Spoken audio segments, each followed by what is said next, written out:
Hello everyone, आपका स्वागत है मेरे चैनल फुजोशी में। आप लोग कैसे हैं? आई होप कि आप लोग ठीक होंगे। सो गाइस, मैंने वोट रखा था और सबसे ज़्यादा वोट मेरे FF फोर्स मैरिज, जो कि एक माफिया लव स्टोरी है, उसको मिला है। तो मैं आज वही शेयर करने जा रही हूँ। और जिनको टॉप लांगवांग जी चाहिए था वो चिंता ना करें, क्योंकि ये टॉप लांगवांग जी ही स्टोरी है।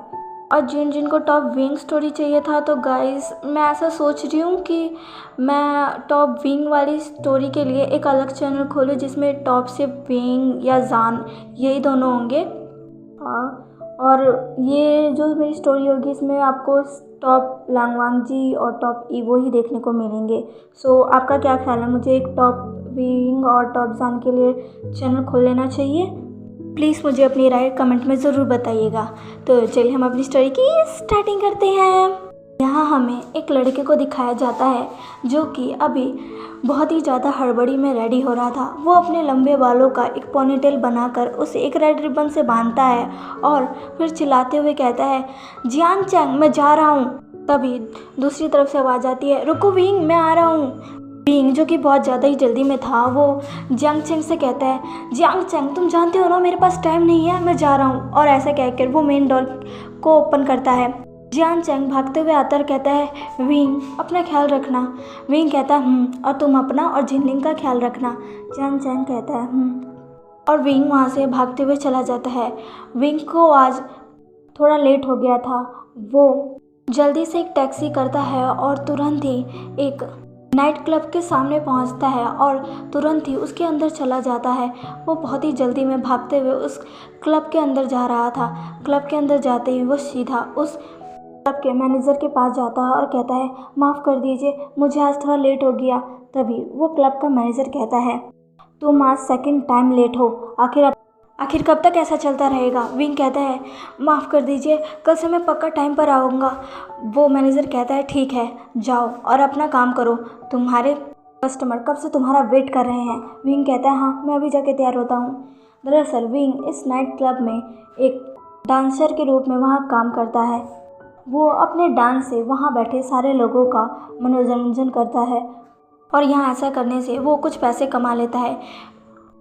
वो 2 जॉब करता है, इसी वजह से कभी कभी उसे आने में लेट हो जाता है। वो सुबह एक बुक स्टोर पर काम करता है और फिर रात को इस नाइट क्लब में एक डांसर के रूप में काम करता है। दरअसल में विंग एक मिडिल क्लास लड़का है जो कि अपने भाई और अपने नेफ्यू जिनलिंग के साथ रहता है। उसकी बहन की कई साल पहले डेथ हो गई थी उसके हस्बैंड के साथ ही, और तब से वो अपने भाई और अपने नेफ्यू जिनलिंग के साथ ही रहता है। उसके पेरेंट्स नहीं हैं और वो और उसका भाई अपने घर का और जिनलिंग की पढ़ाई का खर्चा उठाते हैं। विंग 2 जॉब करता है ताकि वो अपने भाई और अपने नेफ्यू को अच्छे से हर चीज़ प्रोवाइड कर पाए। जियान चैंग भी वर्क करता है, पर वो एक ही वर्क करता है, और जब रात को विंग चला जाता है तब वही जिनलिंग का ख्याल रखता है। और सुबह जब वो दोनों नहीं रहते तब जिनलिंग स्कूल रहता है और स्कूल से उनकी एक फ्रेंड लेकर आती है, जो कि जब तक जियान चैंग नहीं आ जाता तब तक जिनलिंग के साथ ही रहती है। विंग 2 जॉब इसलिए करता है ताकि वो अपनी फैमिली को फाइनेंशियली सपोर्ट कर पाए, जिससे जिनलिंग की पढ़ाई में और जियान चैंग की भी आगे की पढ़ाई में वो उनका पूरा खर्चा उठा पाए। इसलिए विंग ये सब करता है। हालांकि विंग अपने लिए एक अच्छी जॉब ढूंढ रहा है ताकि वो ये जॉब छोड़ सके, क्योंकि ये उसे भी नहीं पसंद है। अब हम स्टोरी में वापस आते हैं। विंग जल्दी से चेंजिंग रूम में जाकर अपने कपड़ों को चेंज कर लेता है। उसने बहुत ही ज़्यादा रिवीलिंग क्लॉथ पहने थे, जिसमें उसकी बॉडी साफ साफ नज़र आ रही थी। वो हमेशा ऐसे ही रिवीलिंग क्लॉथ पहनकर डांस करता है ताकि वो वहाँ बैठे सारे लोगों को अपनी तरफ अट्रैक्ट कर पाए और उनका मनोरंजन कर पाए, और उसे पैसे मिलते हैं। विंग रेडी होकर अब स्टेज पर आता है और अपनी डांस परफॉर्मेंस स्टार्ट कर देता है, जो कि बहुत ही ज़्यादा सेडक्टिव था। और वहाँ बैठे सारे लोग बस विंग की तरफ अपनी गंदी निगाहों से घूर रहे थे, क्योंकि एक तो विंग का क्लॉथ बहुत ही ज़्यादा रिवीलिंग था। ऊपर से जब वो डांस कर रहा था तो उसके जो शर्ट था वो बार बार ऊपर की तरफ जा रहा था, जिससे उसकी फ्लैट बॉडी, फ्लैट जो टमी थी, वो साफ साफ विजिबल हो रही थी। उसकी बेली को देखे कई लोगों ने तो अपने लिप्स को लिक तक कर लिया था। वहीं उन लोगों के बीच कोने में एक ब्लैक क्लॉथ में एक शख्स अपने ग्लास में वाइन लेकर उस वाइन को पीते पीते विंग की तरफ ही देख रहा था और उसकी निगाहें बहुत ही ज़्यादा डार्क थी। वो यहाँ आया तो किसी और काम के लिए था, लेकिन अब उसका पूरा अटेंशन विंग की तरफ ही था। वो शख्स कोई और नहीं बल्कि यहाँ का नंबर 1 माफिया लांग वांगजी था, जो कि आज इस क्लब में अपनी एक ज़रूरी मीटिंग के लिए आया था। लेकिन जब वो क्लाइंट का वेट कर रहा था तभी विंग की डांस परफॉर्मेंस स्टार्ट हो जाती है और अब लांग वांगजी अपनी इंटेंस निगाहों से बस विंग की तरफ ही देखे जा रहा था। वो वहीं पास में जो वेटर उसको ड्रिंक सर्व कर रहा था उसको अपने पास बुलाता है। वो वेटर उसके पास जाता है और कहता है, जी सर, आपको कुछ चाहिए? लांग वांगजी अपनी डीप वॉइस में कहता है, वो कौन है? वो वेटर बहुत ही ज़्यादा इनोसेंटली कहता है, कौन सर, आप किसकी बात कर रहे हैं? वांगजी कहता है, उसकी जो वहाँ डांस कर रहा है, बताओ मुझे वो कौन है? वो वेटर विंग की तरफ देखकर कहता है, ओह वो तो विंग है। जी कहता है, विंग? वो वेटर कहता है, वो यहाँ पर एक डांसर है। जी कहता है, ओह सो ये यहाँ का डांसर है, इसका डांस कितनी देर तक चलेगा? और वेटर कहता है, इसका डांस पूरे 4 घंटे तक चलता ही है और फिर ये चला जाता है। वांग जी कहता है, ओह ये अपना डांस परफॉर्मेंस देख के चला जाता है या फिर ये सर्व भी करता है? और ऐसा कहकर वांग जी विंग की तरफ और भी ज़्यादा डीप अब निगाहों से देखने लगता है। वो वेटर वांग जी का इंटेंशन समझ गया था। वो वेटर कहता है, जी सर, ऐसा कुछ भी नहीं है, वो बस यहाँ पर डांस करता है और उसके बाद वो चला जाता है। वो ऐसा कुछ भी नहीं करता है, वो बहुत ही ज़्यादा इनोसेंट लड़का है। वो बस अपने काम पर फोकस करता है और अपना काम ख़त्म हो जाने के बाद वो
वांग जी के पास आ जाता है।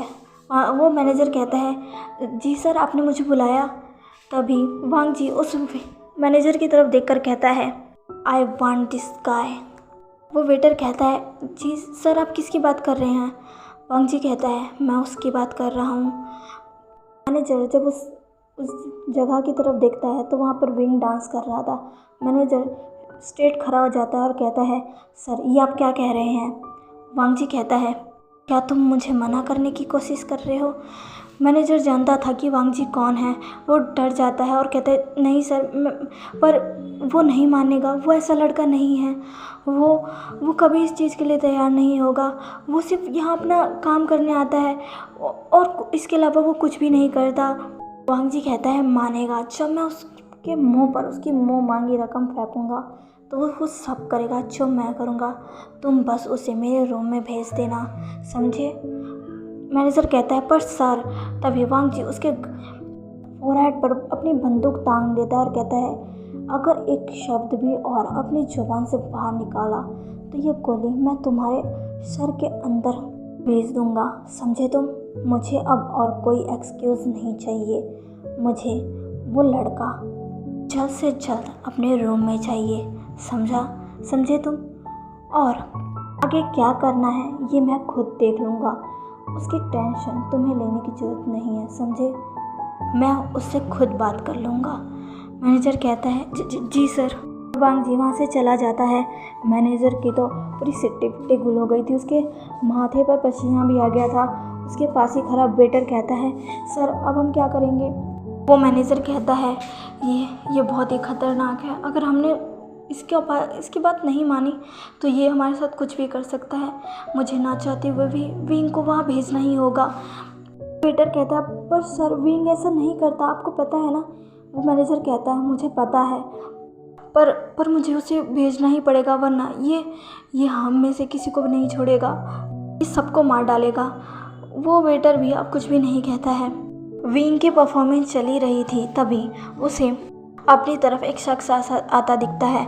वो शख्स विंग की तरफ आता है और विंग के पास जाकर उसके कान में कुछ कहता है। विंग कहता है क्या सर? वो शख्स बस अपना सर हाँ में हिला देता है। विंग कहता है ठीक है मैं अभी आ रहा हूँ।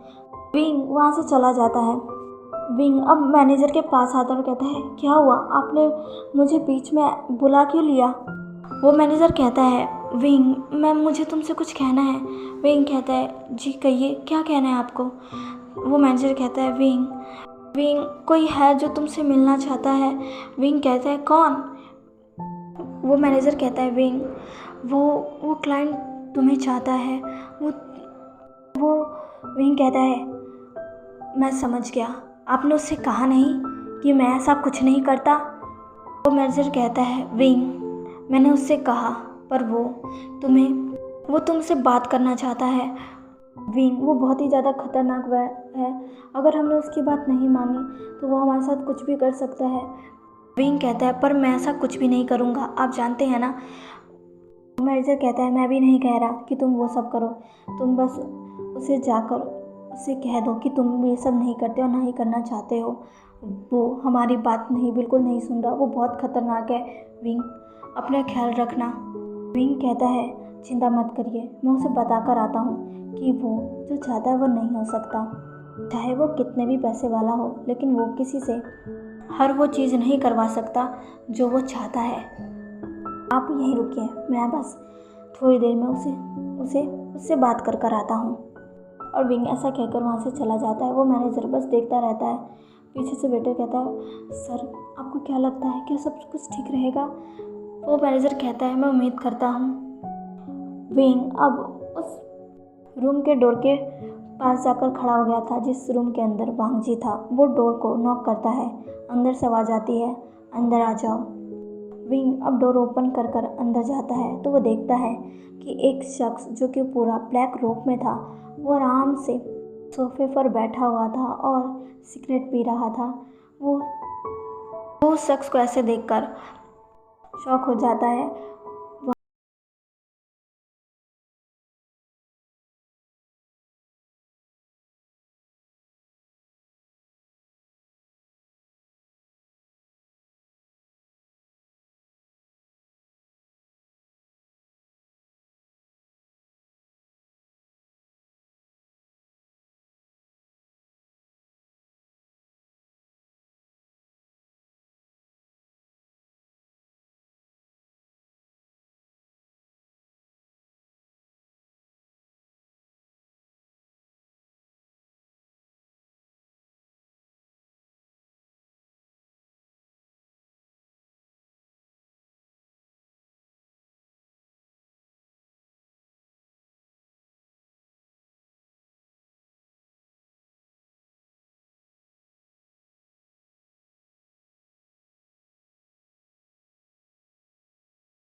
बिल्कुल भी नहीं करूँगा जो तुम चाहते हो, समझे।